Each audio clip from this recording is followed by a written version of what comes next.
We're sitting at just around $100 a tonne, a little bit over today, but some days it's been a little under. But if you compare that to a couple of years ago when the record hit $233 a tonne, we're certainly off those record levels.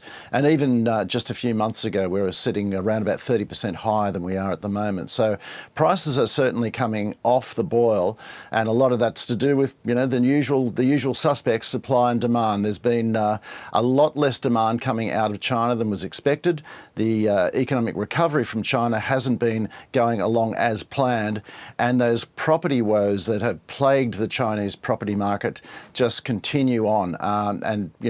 This has come about because President Xi Jinping several years ago ordered that housing was basically for living in rather than speculation. So that's sent shockwaves through the Chinese property industry, and there's not as much development going on now as there once was. And property development did account for about 30 to 40% of steel production, and to make steel you need iron ore. So demand for iron ore is reducing, but a new boom is beginning in elements like lithium.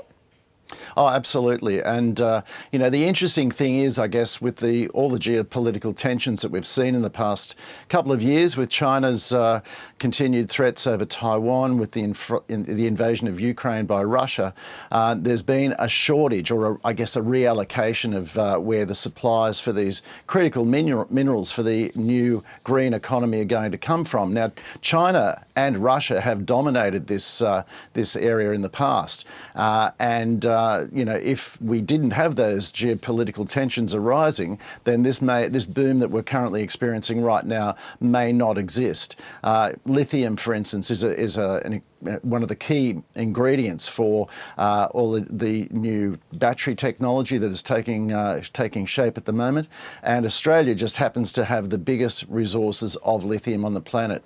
Cobalt is another big ingredient that's required here, and China produces much of that cobalt out of mines in Africa. So, we're not going to be getting those minerals from there. And of course, America has stepped up the pace dramatically to try and take control here rather than rely upon Chinese suppliers.